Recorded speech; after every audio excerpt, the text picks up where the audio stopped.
Welcome back to Untaming Masculinity, the podcast where we tackle issues relevant to men and their journeys to reclaim their masculinity. I'm Dan, and as always, I'm joined by my co-host, good friend Brad. What is going on this fine morning, sir? Man, it is early. It's one of those days where you wake up and you're like, how in the world am I not still sleeping? But things are good, man. Life is good. Kids are good. Wife's good. Everybody's happy. Nobody's mad at me. So it's a good time. What about you, man? You almost out of your remodel hell? Yeah. We got the countertops in yesterday, so that's a big step. They got the backsplash up, so now it's just they got to grout and do all the little finishing touches. And I'm hoping by middle of next week we'll be good to go. Nice. Who's more excited, you or your wife? I think we are equally excited. Good. All right. So today we have a great guest on tap. We are joined by Dylan Bain. When he's not working his corporate finance job, Dylan is the voice behind the Fiscally Savage Podcast. Through that podcast and website, Dylan's objective is to provide men with tools and knowledge to make themselves fiscally sovereign. His own journey towards fiscal sovereignty is an interesting one and something we'll dive into today. So welcome to the show, Dylan. Absolute pleasure to be here. Although I will 100% agree that it is early, so this is coming at you completely caffeinated this morning. Hey, that's the way to go. Caffeinated is the way of life, my friend. What I would like to do, Dylan, is just start with you telling the guys a little bit about your background, and then we'll dig into a couple of things and have a good conversation. But let's just start with you telling them who is Dylan. Oh, the background question. Yeah. So relevant to this conversation, I was a math teacher for 8 years. 2008 rolled around, and at the time I was working in mortgage banking, and obviously that didn't work out. And so I went back to school and became a teacher because that was like my jam. Like I was so excited. I didn't serve in the military, and I always kind of thought that the soldiers, protect the countries today, but the teachers protect the countries tomorrow, right? Like if you can't get to the youth early and educate them and instill them with good ethics and good perspectives, then we're not gonna make it as a nation. So that's kind of how I approach teaching. And then I got to a point where, one day my principal calls me into her office and says, hey, I need you to change some grades because we got to keep our graduation rate up. Now, any of my students who might be listening to this know that to pass my class was easy, to fail my class was hard, and these students had earned it. And when I told her no, she said, well, that's a shame because contracts for next year haven't come out, and we live in a small town, and I already know you're working 2 extra jobs and you only have health insurance for yourself and not for your family. So maybe you should go home and spend the night with your daughter and think about what the right thing to do is. And I did. I went home. I played with my daughter that night. I actually called in sick to my 3rd job. And after I put her to bed, I poured myself several stiff drinks and sat at my kitchen table thinking, the hell am I going to do? Because her thing was, think about what type of man your father or what type of father your daughter needs you to be. And she was trying to insinuate that I should just compromise my morals to keep the cash flow coming. Right. Yep. But what that sparked in me was does my daughter need me to compromise my morals, or does she need me to have a spine? And that's where the entire concept, because I realized that I didn't have a financial base. She had me by the financial testicles here, and there was nothing I could do about it. And so I'm sitting there, and I had this epiphany as I'm looking out the back door of my shitty apartment that's 2 doors down from a meth house while this guy's puking in the drainage ditch that's my backyard. God, there's got to be something more. And so I had this vision of what my life could be with a house and a yard, with my kids playing in the backyard, with steaks on the grill. And I became obsessed with making that vision, and anything would happen. So you ask who is Dylan Bain? The phrase that I always say is in my head, there was this little voice in my head that was hey, when life gives you lemons, make lemonade. And I was no, we're going to freeze the lemons. We're going to build a lemon cannon. We're going to return fire, because if I bombard life hard enough, the fucker will stop giving me ammunition. And so when I walked into school the next day, I told the principal, I said, I'm not changing the grades. And she went, oh, you're making such a bad decision, Dylan. And then I invited her to do something extremely uncomfortable with her suggestion. And when she shook her head, I told her to go fuck herself. And I walked out and I was like, oh my God, I just quit my job. Like, what am I going to do? But that kicked off, that's probably the best way to describe who I am as a person, because it kicked off this period of my life where it was no holds barred. I'm going to build this financial future. I'm going to get this house. I'm going to be the best at everything I do. And the person who I was before my principal called me in the office, that guy ceased to exist that night. He was completely gone. And what emerged after that is the Dylan Bain that everyone knows, loves, and sometimes hates. Man, that is wow. So I'm sure the second you told her where to go and you walked out of her office, you were probably a little scared shitless because you're heading into a situation where you weren't financially set. What do those next steps look like? What happened from there? You mean after I got done crying in the bathroom? Yeah. Well, so you Brad, you hit it right on the head of like, I took a leap of faith. It in retrospect, it was like watching somebody else play me like a video game character. And part of the extra little bit of the story is they actually gave me a contract for the following year because they couldn't find a replacement for me. So I actually ended up with more runway, but you want to talk about an awkward fucking school year? Like, oh my God. Yeah. But it really, like, I sat down and I was like, okay, what do I want out of this situation? And I come to the determination of like, look, man, I'm a really hard worker. I was, one of my jobs was I was working in a small business tax office. I was bringing in my own clients and I got to keep half those billings. And I kind of just thought, you know what? I'm just going to take a bet on Dylan Bain, right? This whole system sucks. I can't do it. I don't know what I'm going to do. At the time, I figured it out pretty quickly afterwards. But at the time, I didn't know what I was going to do. I just knew I wasn't going to be a teacher anymore. That dream had died and that identity of myself was going to go away. And that really, like, I got into teaching because I wanted to be of service. I wanted to help educate. I wanted to be influential in people's lives. And I had realized that the classroom was not the place to do that anymore. And so, it really sits down of like, all right, I made my decision. Now I need to make it the right one. And so I pulled every resource I had, which wasn't a lot. Man, so there's a lot to process there. And as you'd said, you were living in a situation that was less than ideal. 3 jobs, lived by the crack house. Things weren't going well. Yeah. Well, and I was on food stamps and welfare. Like, there was just no way that this whole equation was going to work. Yeah. And a big part of it for me was, okay, part of the reason I'm in this situation is because they know this, right? The school system, that my principal knows of this situation. And so for me, looking at it, because her words were, go play with your daughter and think about what the right thing to do here is. And all I could think of during that period of time and afterwards was, my daughter deserves to have pony lessons, right? Like, my daughter deserves to have, I couldn't afford swimming lessons. So she deserves to have swimming lessons. I want her to have a bike. I want her to have a house. I want her to have a yard. I want her to have opportunities. Right. And so, for me, it's this idea that like, none of that happens without finances. Like, none of it happens. There is no nobility in killing myself. There's no nobility in being on food stamps. I don't have the base to be the father that I need to be. And as time went on, getting my finances in order, figuring out how to keep the bills paid, going back to school and getting my CPA, all of those things, as I started doing that, what happened was a lot of men, and it was specifically men, asking me, bro, how do you do that? Which is really where Fiscally Savage ended up becoming born, because it was like, well, I can tell you how I did it. And so starting to help people do things like, what's your vision? Because for me, it was the house with the yard, with the kids in the backyard, the compliment from my wife, and the grill.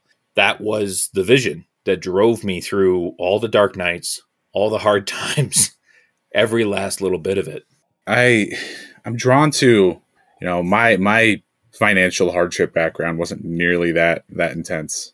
I was a dumb post recent graduate. I don't know if that's really the right way to say that. I'd recently graduated from college. I had a girlfriend that I wanted to impress.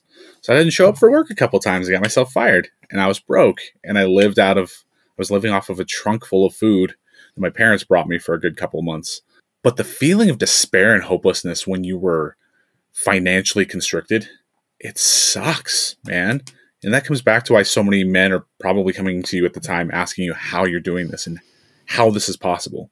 Because when you are held, like when you've got that vice grip on your balls financially, there's no more deflating feeling in the world. It hovers over you constantly. So the fact you did something about it, and that's incredible, man. That's being that lighthouse for so many men that not only could you do it, but others could as well. And I think that obviously from that was born your podcast and everything that you're about these days.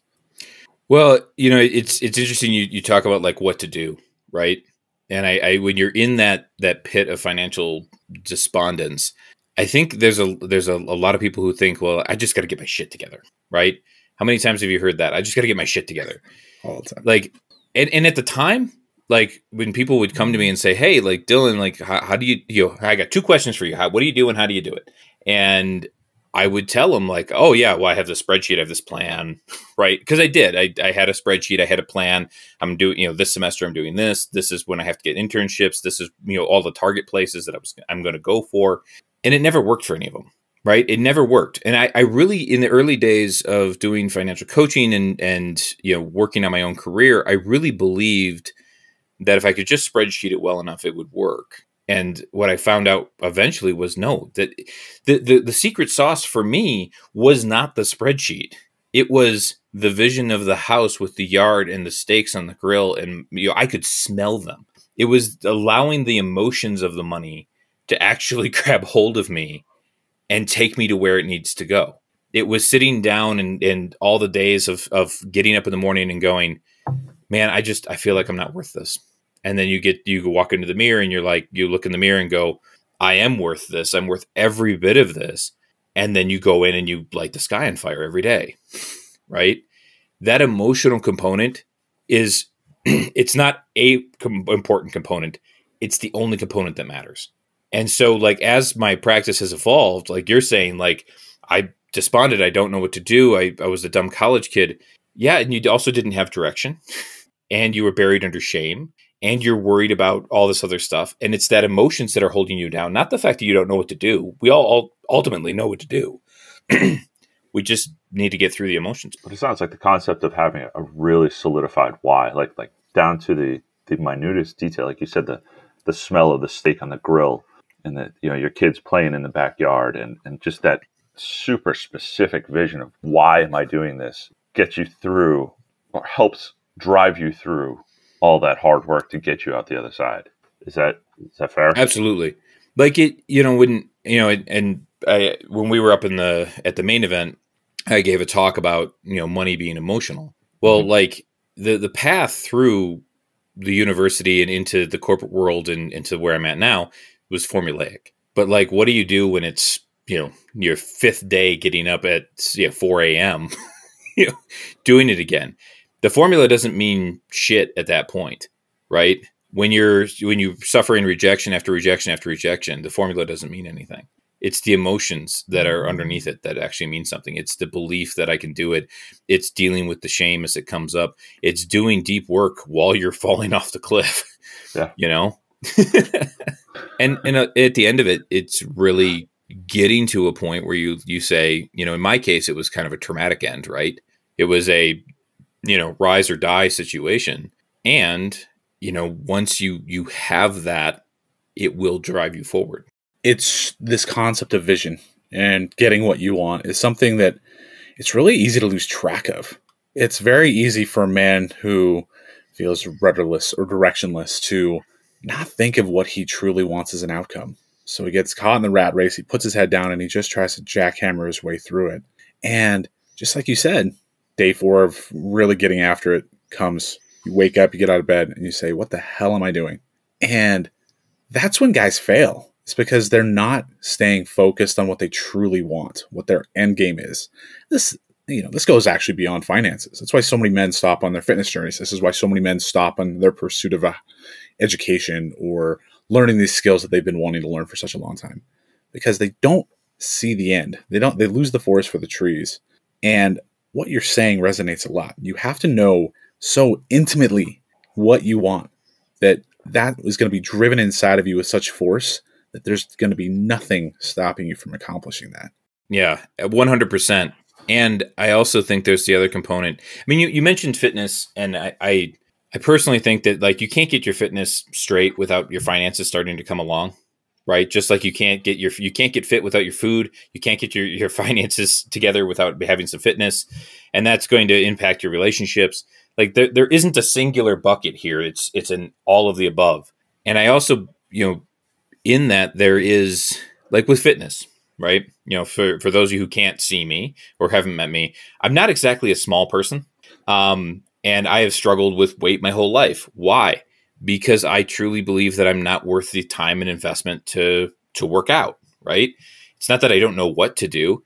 It's that I have a lot of underlying emotional blocks that I'm slowly chipping away at to get there. It's the exact same thing with money.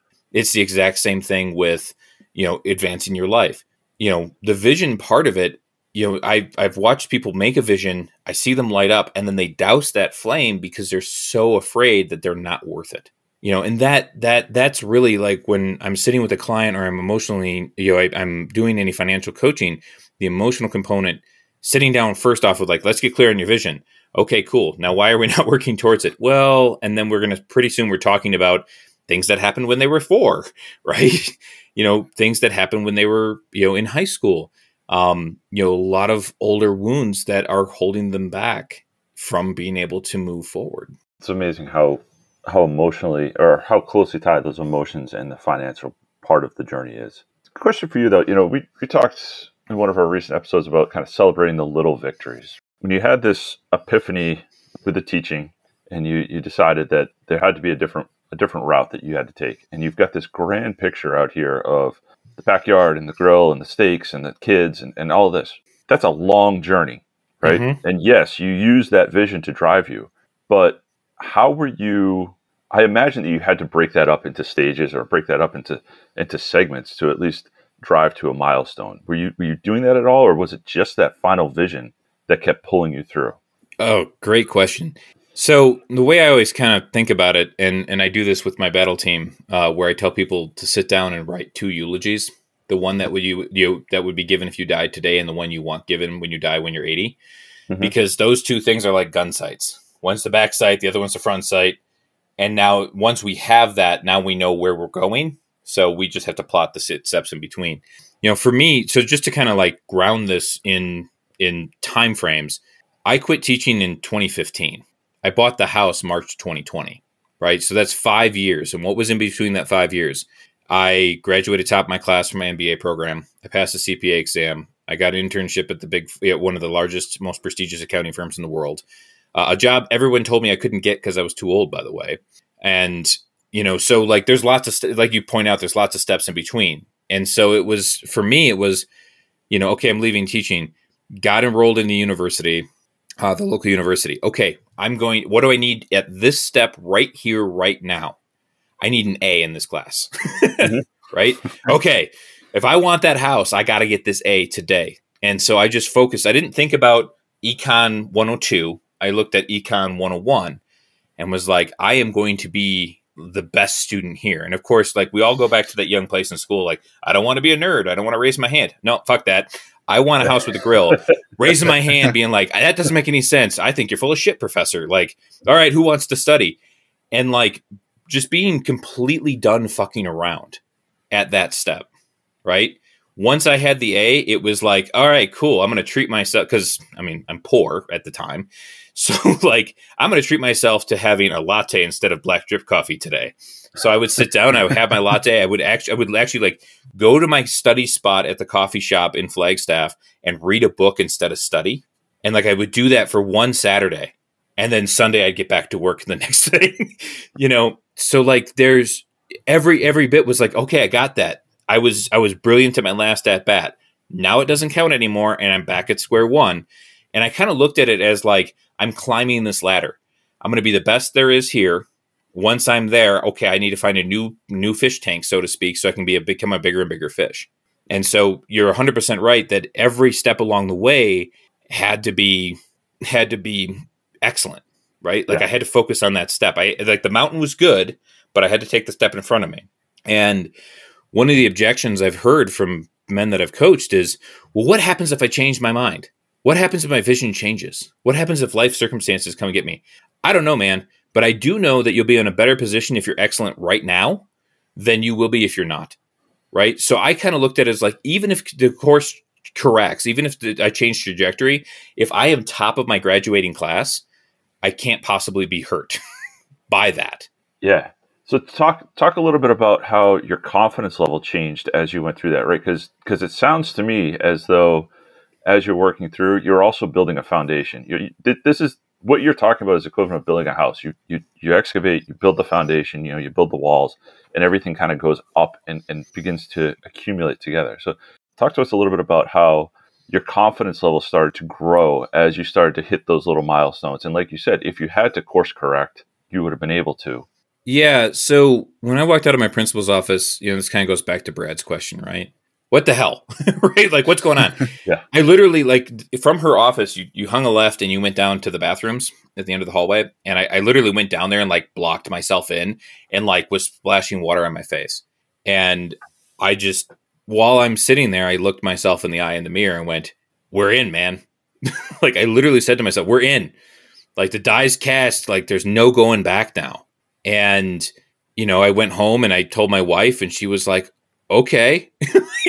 And then we had an argument about it later. Like, there were so many times that I stumbled and there's so many times that I fell. And I started repeating a mantra that I learned when I was doing mortgages, which is, I don't see failure as failure. I see it as the feedback I need to succeed. Right. And so, like, going in and being like, okay, I'll give you this example. I want to get a job at the Big Four. Like, if I'm going to do this, if I'm going to go this accounting route, like, because the whole reason I chose accounting wasn't because I love accounting or numbers. It was because it was the fastest way to go from where I was to be in the room where decisions are made. Like, that was the fastest path. That's what I felt I was worthy of. That's what I decided I was worthy of. I didn't actually feel it at the time, but that's where the money was, and that would get me the house. So that's where I was going. And I was like, okay, what do I need? I need to learn to interview really well, right? And so I went in and I said, I went into the career development office at the university and was like, what are the mock interviews? They're like, well, we have some for finance. We have some for insurance. We have some for accounting. I was like, all of them. I'm going to do all of them. Like, I literally signed up for all of them. And I had an emergency suit in my car so that if I ever had an opening came up, if something was full, I could quick throw on a suit and go interview. And I remember I walked into a mock interview. So no stakes, right? Low risk type of situation with Vanguard Financial. And I interviewed my ass off. And I thought, man, I am doing so good in this interview. And we get to the end of it, and I asked the guy, I said, well, would you hire me? And he laughs and goes, absolutely fucking not. You're a disaster. And I'm like crushed, like sitting there like, oh my God. Because I really thought I killed it. And I was like, okay, hold on a second. Like, I don't see failure as failure. I see it as the feedback I need to succeed. And I went, okay, how do I get you to yes? And he was like, oh, I'm glad you asked. And I took, like, I still have the notebook. There's like 4 pages of notes of what he gave me. And so I realized at the time, like, okay, I'm clearly overconfident. I think I'm better than I am. And now I've been crushed. And so now how do I build it back up? It's reps. So like the woman who runs the career development office at my university, she had my cell phone number and would call me because I was there so often of like, I need a new chance to fail. I need a new chance to fail. I need a new interview. And like this got to the point where like I was going over to the biology department and interviewing for like jobs as a nurse's assistant just to practice at being uncomfortable, to practice being in bad situations. And like the end of the story was that that guy from Vanguard, I interviewed with him 7 times. And he knew me. And the very last one, and like this is how I know, like you want to talk about building confidence. I failed and failed and failed with this guy. Like, and he would actually like stop interviews and be like, "You made the same mistake that you did last time, Dylan." But on the 7th interview, I walked in and I was like, "Hey, how's it going?" And he pulls out a piece of paper and slides it across the table, and it was a job offer. I never applied for Vanguard. He was making me an offer during a mock interview, and why? Because he was like, my God, you've grown so much. You've had this thing. So you want to talk about building confidence. Confidence comes from being willing to fail repeatedly. Yep. Yeah. It's fail fast, fail frequently, fail forward. Give yourself every low risk at bat. And I kind of had taken this thing of like the die's cast, right? I want the house. So what do I want? Do I want the house, or do I want to sit here and feel safe and secure that I never have to grow and I don't have to be awkward? Or am I willing to just walk in and be like, hi, I'm Dylan. I hope you like me, to hi, I'm Dylan, and you want to hire me because I'm the best there is. I've probably heard you mention at least 50 times during this conversation opportunities where you easily could have thrown in the towel because something got hard, because you got an answer you didn't want. You were told you were too old to do this. You were told you interviewed like shit. All these things. How many common men would have stopped at any one of those single things? You didn't do it. Not once. You failed fast, you kept failing, but you did what every good man should do, and you learned from that failure. That's such a powerful lesson, man. Like, you could have stopped at any point during this journey over the last, 14 years at this point. And I'm sure that there were probably some days where you looked at yourself in the mirror and said, what the hell am I doing?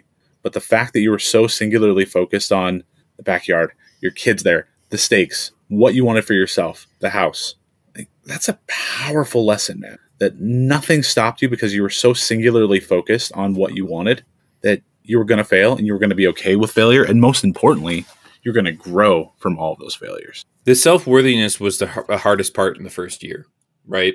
Coming out of school, of like, am I worth this? And there were so many times where you're right, that I could have quit.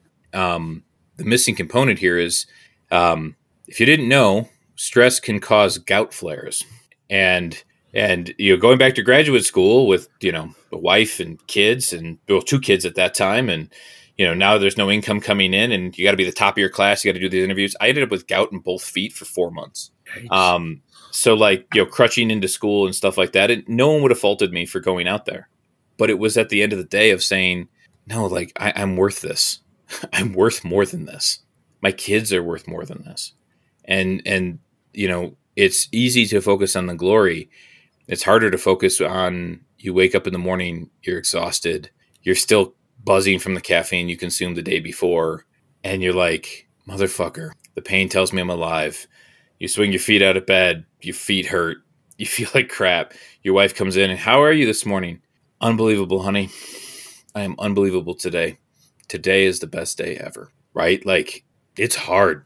And I'm even choking up now because like, those were hard days. It was really hard days. And it just, I had to continue to think to myself, like, no, I'm worth this. I had this vision. This is the path. I can do this. I'm worth doing this. No one promised me it was going to be easy. They just promised me it was going to be worth it. And so just keep going, and you eventually, tell you how sick I am. I eventually got to the point where like, yes, I wake up in the morning and be like, this is going to be hard. And be like, yeah, come at me, bro. Like, but I had so many times where I've been knocked down and stood back up and be like, all right, let's do it again. Like, and then what happened though, is that I started to win, right? I lost consistently for like 9 months over and over again. And then I remember the day that like life stopped giving me lemons, going back to lemon cannon, right? If I bombard life hard enough, it'll stop giving me ammunition.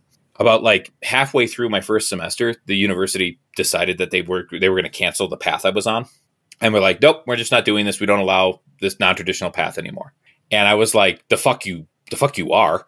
And I went into the registrar's office and I was like, hold on, like, hey, like I need to talk to the registrar. And the little 18-year-old woman who was sitting there was like, oh, he's busy. I was like, is that him in the back? She's like, yeah. I was like, cool. And I just walked past it and then like walked into his office. Like, hi, you're going to make time for me now. So like 4 days later, it's like 6 o'clock in the morning and I'm sitting outside the university admin building while I'm watching the president of the university get out of her car. Because like everyone had told me no. And so like, this is my last stop. And I walk up and I stand up and I'm in a suit, right? And because this is a big day for me. And I stand up and I was like, good morning, Dr. Chang. And she's like, good morning, Dylan. And I'm like, she knows my name. I was like, someone called you? She's like, oh yeah, your reputation precedes you. I think the exact words that they told me were, it's easier to give you what you want. and like, it was at that day that I was like, fuck. Life was like, maybe we shouldn't give him another lemon. This sucks. And it comes down to like, it's easy to look at the headlines, but like there were more dark days than not. And eventually when you start winning, like our system, particularly in the corporate world, is once you start winning, you tend to keep winning. Once you start losing, you tend to keep losing. And once I started winning big everywhere. Right. So like, I went from being told I'm too old to I got every job I applied for. Right. I went from too old to be in the Big Four to getting 4 offers from the Big Four. I went from being told I couldn't do it to people coming and asking me how you did it. I went from being told that this was not a great option for me and my family to them paying me to do my last year of school. But it really just came down to I had to be willing to get to a point where it was like, yes, this is going to be hard. And I'm willing to do it. It's even getting me I'm over here feeling pretty emotional right now. That's awesome. I mean, I hope what's coming through is the passion for building my own self. I say all the time, I said this in Maine, money is emotional. I did all of this for the money, and it's the emotions. The emotions are the key. The emotions are the key. It's not the spreadsheets. It's when people come to me and be like, what's your secret? I love Dylan Bain. Like, that's the secret. I love Dylan Bain. I'm going to push back on what you said, though. You just said, I did it all for the money. I don't believe that at all. I believe you did that for what it provides you and your family in the situation that it puts you in. I don't believe that you're, use the word money hungry or anything like that. I believe that you have a true and sincere want to provide a lifestyle for you and your family that exceeds all expectations or exceeds where you were, quote unquote, supposed to be in life. Mm-hmm. To say I did it for the money is, I don't buy that. You use it as a tool, nothing more. Yeah, that's a totally fair pushback, 100%. And my response to that would be, how many people go through and like, I want the house, I want the yard, I want the stakes, right? But they're afraid of the money, right? When they go like, because for me it was, why do I want to be at the Big Four? Like, why? Well, first off, because I wanted to prove to myself I could be elite, right? I was already a fantastic teacher, but like, I realized that teaching is a kind of a BS profession, right? Because it's a game. So I wanted to prove I could be elite. Well, was that arrogance, or was that just an exercise in learning to love myself enough to give myself permission to be elite, right? Why else did I want the Big Four? Because it would give me the highest exit opportunities I possibly could in terms of money. Right. So people would say like, oh, it's somehow less because you're pursuing the money.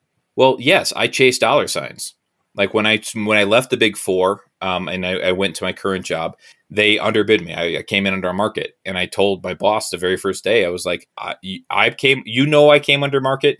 I know I came under market. I'm going to give you my work for a discounted rate for 1 year. And then I expect at least a 10% raise and a promotion. And they gave it to me after a year, right? Again, with the be excellent at every step, right? I really wowed them, and I got a 25% raise in my first year. Some people would say like, I don't want to pursue the money. No, fuck you. I wanted to pursue the money. Why? Now, why did I want to pursue the money? Because I wanted to just be Scrooge McDuck stacking coins? No, it's because I want, I want the house. I want the swimming lessons for my kids. I want the financial base so that when my job tells me here's something unethical to do, I can tell them how far up their ass they can stick it. Right.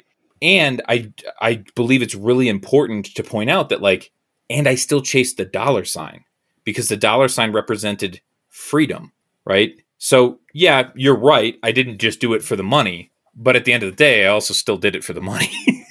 Oh, I hear you. Yeah, that makes perfect sense. I agree. There's something you mentioned while you were telling that story. You talked about men feeling worthy. There are too many times where you're presented with a job opportunity.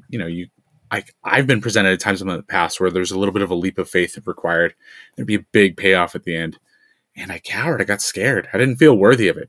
Why do you think that is? Is that imposter syndrome? Is that self-doubt? What is that? We've all been there. Ooh, how much more time you got? It's a common thing. Like, I've been told, and it's hard for me to see myself, right? I've been told that when people meet me, like the thing that they pick up on is like, that guy's just all confidence. No. When I gave the speech at the main event, like, I gave a hell of a barn burner. And my hands were ice cubes. I was sweating profusely. I felt sick to my stomach. I was terrified. Like, all of those things are true. And so I think there's in part, we look at it and go, oh, that person is so good and I could never be them, when what they don't see is me crying in the bathroom, right? What they don't see, like, and that happened more than I care to talk about at the university. I'd go and lock myself in the bathroom and have a good cry so I could get all the emotions processed and all the emotions out. And then I would get up and go to the next fight. But more to the point, the feeling of self-worthiness, I struggle with is to try to pinpoint where it comes from. I think in part we're conditioned in society to not think of ourselves as worthy. And there's a lot of reasons why that is. I think that particularly for men in the school system, our talents are not rewarded. And so I think that we're constantly told, like, sit down, sit still, put your hands on the desk. Like, these are things that when we look at it and go, but my gifts are not to sit still at this damn desk, lady. It's we're internalizing shame from that early age onward. And then we get to the corporate world, we get to our jobs, and what are we told? Like, just do a really good job and keep your head down. And then somebody, like the magic promotion fairy, will come over and select you as one of the elected individuals and put in. That never happens. Why? Because you keep your head down. Because the people who get promoted are the arrogant assholes like me who step up and go, look how cool I am. You don't want to lose me. Right. And until you've been in that situation where you've had a chance to sit there and go, yeah, I'm going to shoot this shot. And if I miss, that's okay, because I've done harder things than miss a shot. Until you've had that opportunity, you're not going to feel worthy. And I think I really think it's something that's beat out of people, where they start going, I'm not worthy of six figures. I don't add enough value. I don't know. Do you? Do you believe you add enough value? Because if you do, then you do, right? Like, it's really just as simple as that, when I look at, what I charge for financial coaching, am I worth that? I'm actually probably worth a lot more, right? And so we don't do anything in society to tell people what their worth is. We don't spend any time explaining to kids that, like, no, you are worthy of whatever you pursue, because we tell them to be out of the way. We tell them to be quiet. We tell them to be seen and not heard. All that's abusive shit. And all of that undercuts people's sense of self-worth. And I'm just beating that up with my mouth because I wasn't ready for that question. So I hope I gave a good answer. No, that was a good answer. That was a really good one.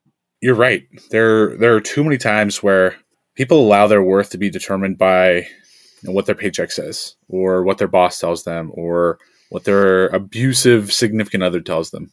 It's very easy to downplay what you're really worth.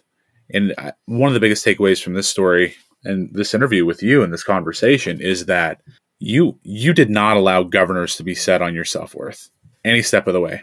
If you needed to go talk to the registrar, if you needed to go talk to the dean, if you needed to go talk to whomever to get where you needed to go, you were going to have those conversations. You're going to approach a principal who's going to tell you to do something unethical and tell her where to go. You made your self-worth, and you had to do that every step of the way, terrified, scared shitless, locking yourself in the bathroom to cry it out because you knew it was the right thing to do.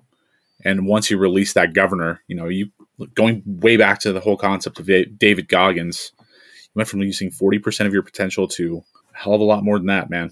That's awesome.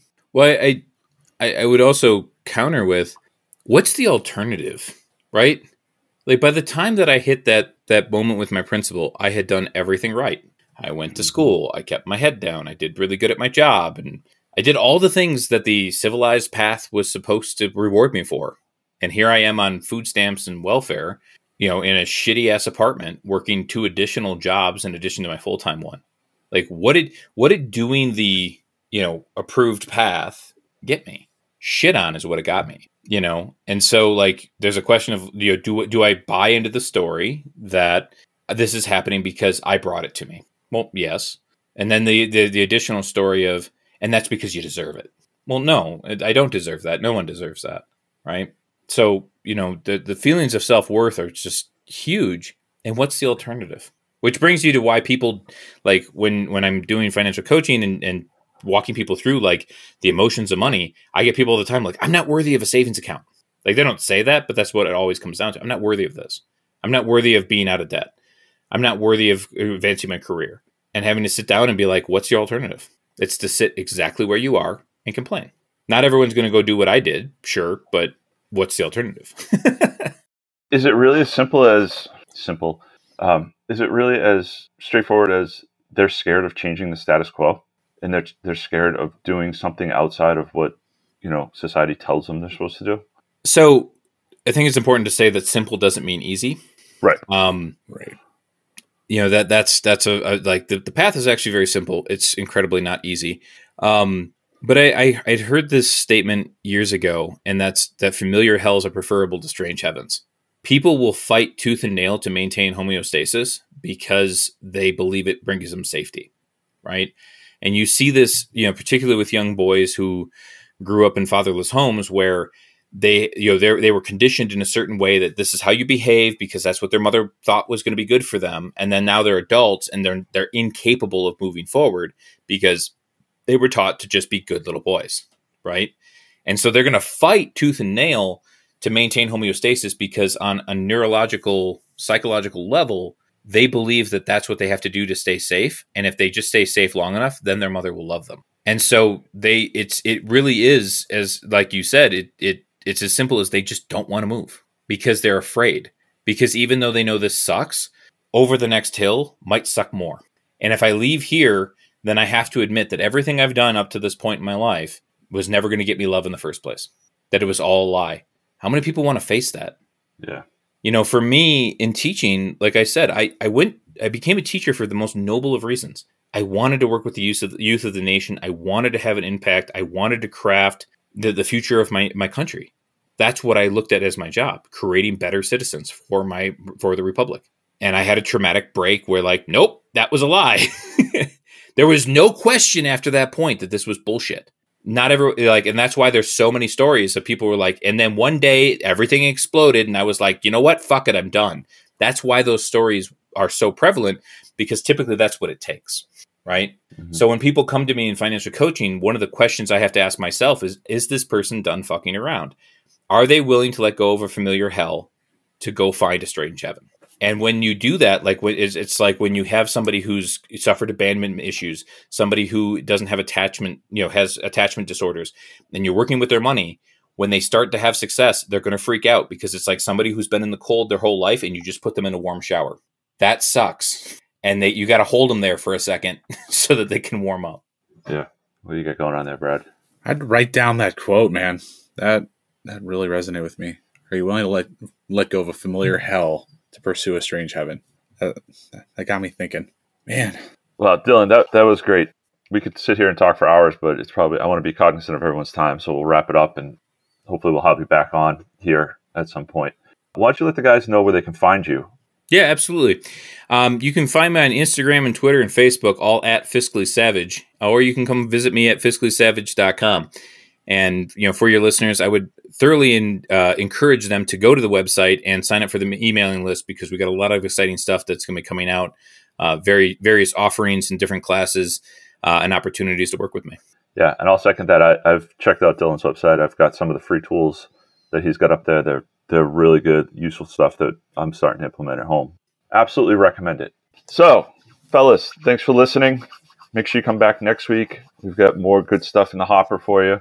In the meantime, check us out on untamingmasculinity.com. You can check out all of the show notes for this and other episodes, as well as links to our social media. The one thing we do ask is that you leave a rating and review for us in your podcast player. That helps us spread the word to other men. Other than that, we look forward to seeing you next week. And until then, we'll leave you with just one question. What are you doing to untame your masculinity?